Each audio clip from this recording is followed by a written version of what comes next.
Shalom, salam sejahtera. Kita berjumpa kembali pada hari ini untuk mendengarkan cerita yang menarik dari dalam buku Alkitab.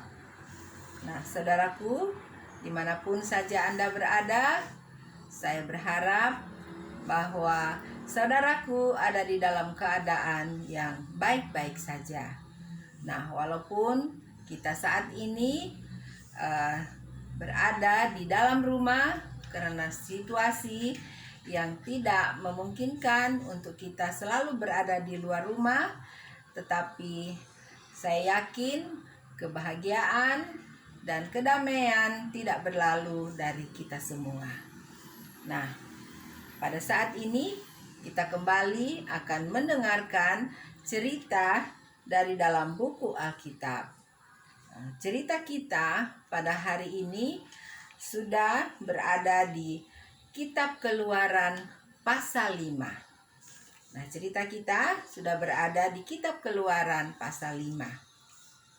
Nah, saya akan membacakan cerita dari pasal 5 ini.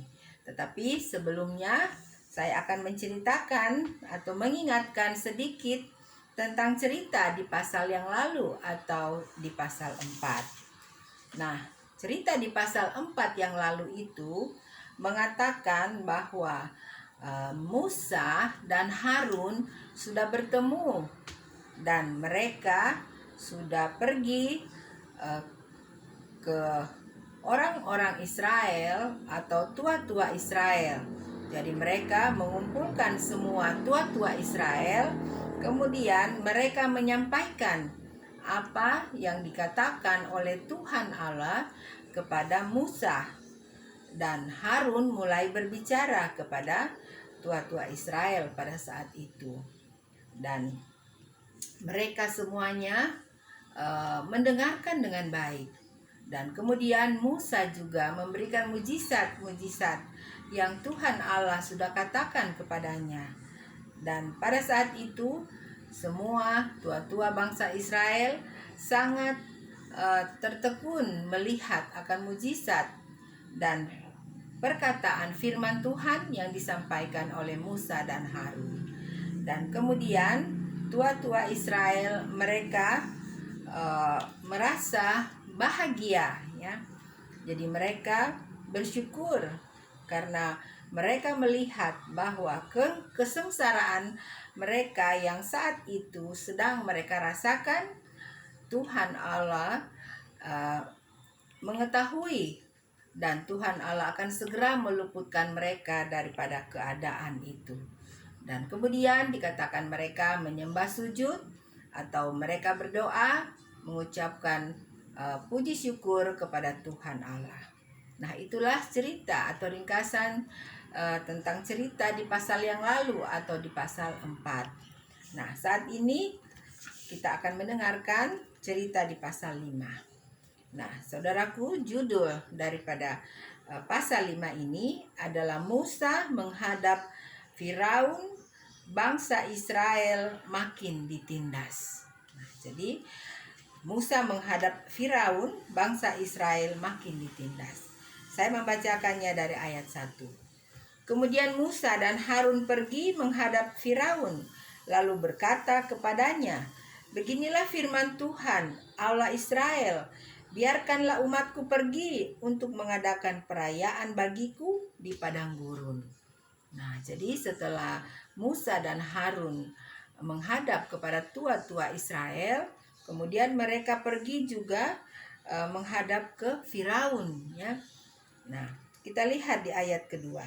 Tetapi Firaun berkata, "Siapakah Tuhan itu yang harus kudengarkan firman-Nya untuk membiarkan orang Israel pergi? Tidak kenal aku Tuhan itu, dan tidak juga aku akan membiarkan orang Israel itu pergi." Nah, jadi pada saat Musa dan Harun menghadap kepada Raja Firaun, mereka mengatakan bahwa beginilah firman Tuhan Allah Israel, "Biarkanlah umatku pergi untuk mengadakan perayaan bagiku di padang gurun." Tetapi Firaun menjawab bahwa siapakah Tuhan itu, ya? Aku tidak kenal kepada Tuhan itu. Dan kemudian Firaun juga mengatakan bahwa dia tidak akan membiarkan atau melepaskan bangsa Israel itu pergi.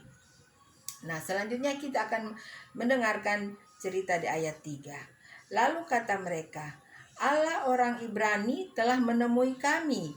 Izinkanlah kiranya kami pergi ke padang gurun 3 hari perjalanan jauhnya untuk mempersembahkan korban kepada Tuhan Allah kami, supaya jangan nanti mendatangkan kepada kami penyakit sampar atau pedang. Nah, jadi itulah yang dikatakan oleh Musa dan Harun kepada Raja Firaun. Dia mengatakan bahwa izinkanlah kami pergi ke padang gurun untuk berdoa, ya, untuk menyembah Tuhan kami selama 3 hari perjalanan jauhnya. Nah, kemudian ayat 4. Tetapi Raja Mesir berkata kepada mereka, Musa dan Harun, mengapakah kamu bawa-bawa bangsa ini melalaikan pekerjaannya? Pergilah melakukan pekerjaanmu. Lagi kata Firaun, lihat, sekarang telah terlalu banyak bangsamu di negeri ini. Masakan kamu hendak menghentikan mereka dari kerja paksanya? Nah, jadi kata Firaun, mengapa kalau kamu mau pergi berdoa, pergi saja. Jangan bawa-bawa bangsa Israel. Karena coba kamu lihat, bangsa Israel ini sudah terlalu besar, ya, terlalu banyak dikatakan. Masakan engkau mau menghentikan mereka daripada mereka punya pekerjaan yang sedang mereka kerjakan saat ini. Nah, selanjutnya di ayat 6. Pada hari itu juga Firaun memerintahkan kepada pengerah-pengerah bangsa itu dan kepada mandur-mandur mereka sendiri, tidak boleh lagi kamu memberikan jerami kepada bangsa itu untuk membuat batu bata seperti sampai sekarang. Biarlah mereka sendiri yang pergi mengumpulkan jerami. Tetapi jumlahnya batu bata yang harus dibuat mereka sampai sekarang, bebankanlah itu juga kepada mereka dan jangan menguranginya, karena mereka pemalas. Itulah sebabnya mereka berteriak-teriak, izinkanlah kami pergi mempersembahkan korban kepada Allah kami. Wah, jadi saudaraku, bukannya bangsa Israel ini diberi izin oleh Raja Firaun, tetapi dia membuat sesuatu peraturan yang lebih menekan akan bangsa Israel, ya. Jadi Raja memerintahkan kepada mandur-mandur mereka, ya, bahwa jangan lagi berikan bangsa Israel ini jerami, ya. Jerami itu untuk dibuat batu bata, ya. Jadi pada waktu sebelumnya jerami itu diberikan oleh mandor-mandor Mesir, tetapi pada saat ini jerami-jerami itu tidak boleh lagi diberikan oleh mandor-mandor Mesir, karena biarkan saja bangsa Israel itu mencari sendiri akan jerami itu. Nah, kemudian dikatakan bahwa batu bata atau jumlah batu bata yang mereka biasa kerjakan, misalkan dalam 1 hari mereka bisa mengumpulkan 100 batu bata, jumlah itu tetap harus 100 juga sampai saat di mana mereka harus mencari sendiri lagi jerami itu. Jadi pada saat yang lalu bangsa Israel sudah tersiksa, ya, dengan kerja paksa yang seperti itu. Dan apalagi saat ini jerami itu mereka harus cari sendiri, ya. Jadi bayangkan saudaraku, mereka harus cari dulu jerami, kemudian mereka baru membuat batu bata. Dan jumlah batu bata itu tidak boleh kurang, ya. Jumlahnya harus tetap sama. Nah, jadi bangsa Israel malah lebih lagi tertindas atau lebih lagi merasa bahwa mereka ditindas oleh Raja Mesir atau orang-orang Mesir, ya. Nah, Raja juga mengatakan orang-orang Mesir ini pemalas, ya. Nah, kita baca kembali di ayat 9. Pekerjaan orang-orang ini harus diperberat sehingga mereka terikat kepada pekerjaannya dan jangan mempedulikan perkataan dusta. Wah, jadi Raja Firaun sudah berkata bahwa orang-orang Israel jangan diberi lagi jerami, ya. Dan karena kenapa katanya biarkan mereka kerja lebih keras lagi, ya.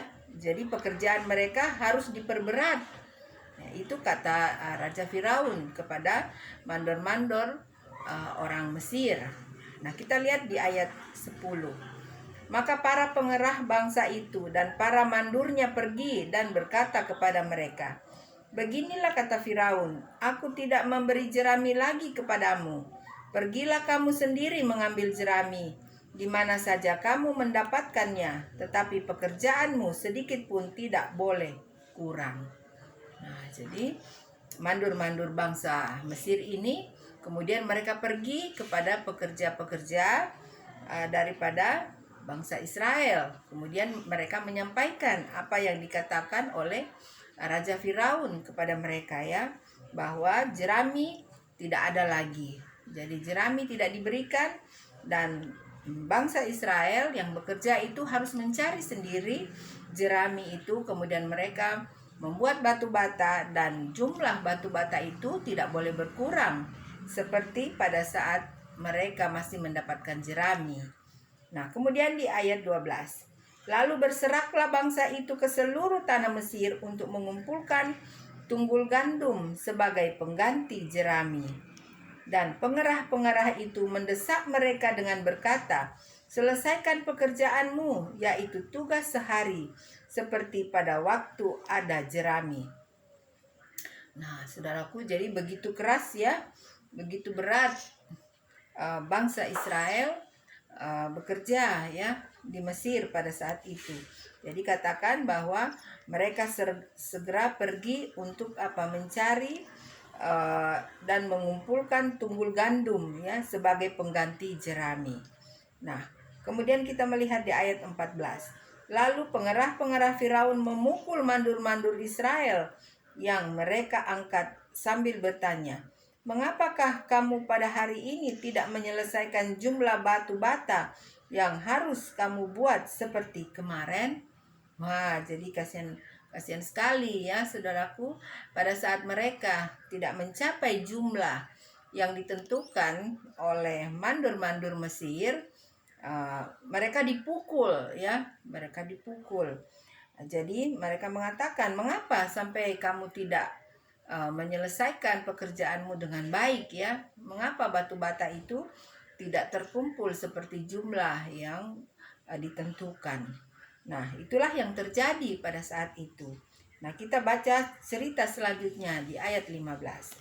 Sesudah itu pergilah para mandur Israel kepada Firaun dan mengadukan halnya kepadanya. "Mengapakah tuanku berlaku seperti itu terhadap hamba-hambamu ini? Jerami tidak diberikan lagi kepada hamba-hambamu ini.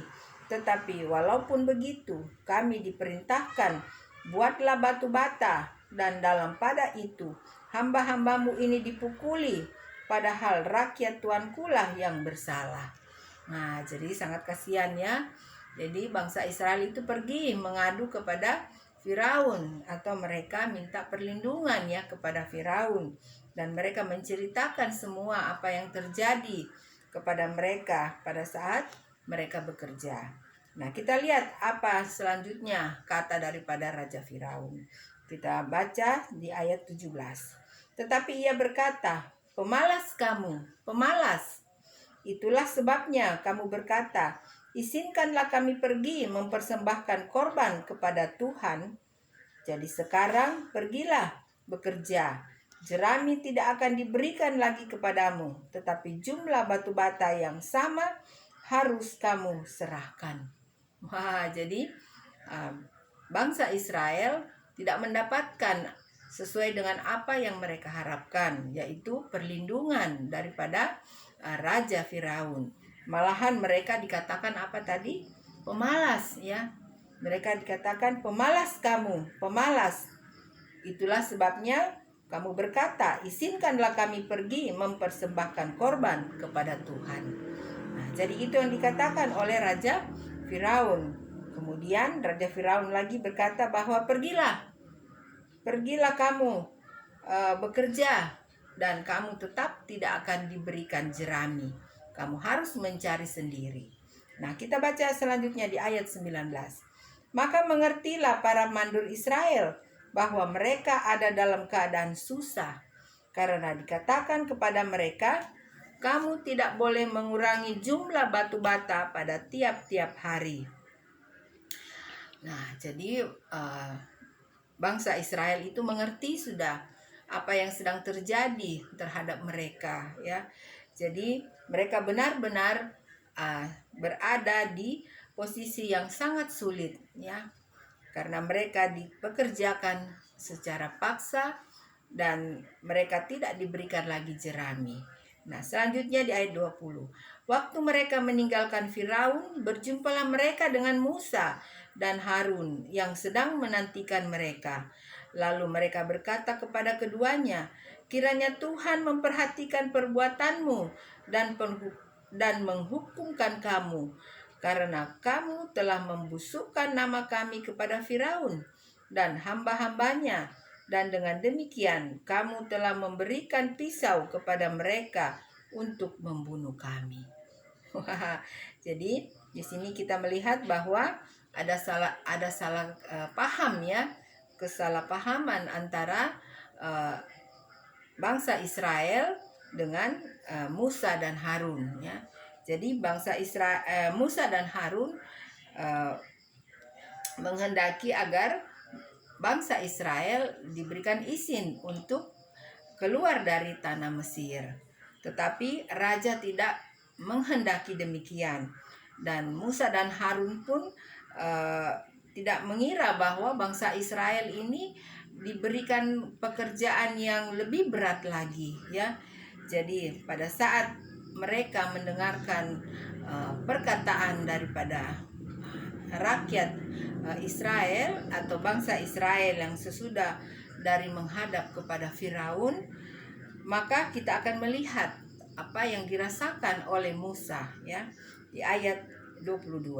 Lalu Musa kembali menghadap Tuhan, katanya, Tuhan, mengapakah kau perlakukan umat ini begitu bengis? Mengapa pula aku yang kau utus? Sebab sejak aku pergi menghadap Firaun untuk berbicara atas namamu, dengan jahat diperlakukannya umat ini, dan engkau tidak melepaskan umatmu sama sekali.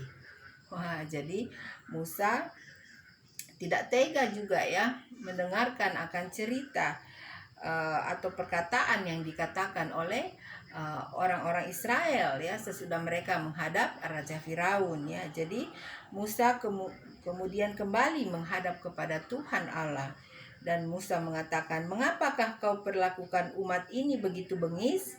Mengapa pula aku yang kau utus? Nah, jadi demikianlah kata Musa kepada Tuhan Allah, dan kita akan melihat apa yang dikatakan Tuhan Allah kepada Musa.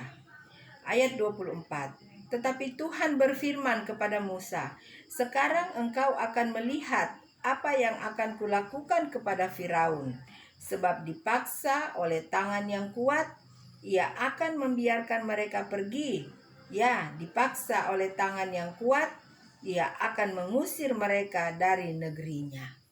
Wah, jadi perkataan Tuhan kepada Musa atau jawaban Tuhan kepada Musa mengatakan bahwa sekarang ini engkau akan melihat apa yang aku akan lakukan kepada Firaun, dikatakan, sebab dipaksa oleh tangan yang kuat, ia akan membiarkan mereka pergi. Ya, dipaksa oleh tangan yang kuat, ia akan mengusir mereka dari negerinya. Nah, jadi dengan kata lain bahwa tangan Tuhan turut campur, ya, atau campur tangan Tuhan jatuh ke atas Raja Firaun, ya. Jadi Tuhan akan membuat sesuatu kepada Raja Firaun, ya, sehingga Raja Firaun nanti akan mengizinkan bangsa Israel ini untuk keluar daripada tanah Mesir. Nah, saudaraku, cerita kita dari pasal 5 dalam buku Keluaran ini hanya sampai di ayat 24. Ya, jadi berakhir dengan Musa mengadu kepada Tuhan Allah ya. Jadi Tuhan Allah akan mengatakan bahwa nanti tangannya yang kuat yang akan berlaku atas Raja Firaun. Kemudian Raja Firaun akan mengusir bangsa Israel untuk keluar dari tanah Mesir. Nah, saudaraku, ceritanya hanya sampai sekian. Nah, kira-kira apa yang kita bisa ambil sebagai pelajaran di dalam cerita dari pasal 5 ini? Nah, di sini saya akan mengatakan sedikit bahwa kadangkala Tuhan mengizinkan sesuatu hal terjadi dalam hidup kita. Misalkan kita mengalami kesulitan-kesulitan atau hal-hal yang sangat menyusahkan keadaan kita. Nah, saudaraku, janganlah kita merasa bahwa Tuhan tidak bersama dengan kita. Itu bukan berarti Tuhan Allah tidak melihat apa yang kita alami. Kita hanya menunggu waktu Tuhan saja untuk menolong. Tangannya yang kuat pasti tidak berlama-lama segera akan melepaskan kita dari kesulitan-kesulitan yang kita alami. Nah, saudaraku, saat ini sebahagian dari dunia ini mengalami sesuatu yang sangat sulit, yaitu ada satu penyakit atau wabah yang diakibatkan oleh virus ya yang bernama corona. Nah, kita saat ini tentunya sangat kesulitan ya dan tertekan karena kita tidak bisa melakukan aktivitas di luar rumah seperti biasanya. Tetapi kita yakin dan percaya ada waktunya Tuhan akan melepaskan kita semuanya daripada suasana seperti ini ya. Jadi tangan Tuhan yang kuat itu seperti pada saat cerita kita tadi, pada saat bangsa Israel akan dilepaskan dari tanah Mesir, begitu juga kita semuanya akan dilepaskan oleh Tuhan Allah daripada virus corona ini. Nah, kita harus mempunyai iman dan kita harus mempunyai keyakinan. Kita harus selalu bersandar dan berharap pada Tuhan Allah pencipta langit dan bumi. Nah, saudaraku, sampai sekianlah firman Tuhan yang saya dapat ceritakan kepada saudaraku.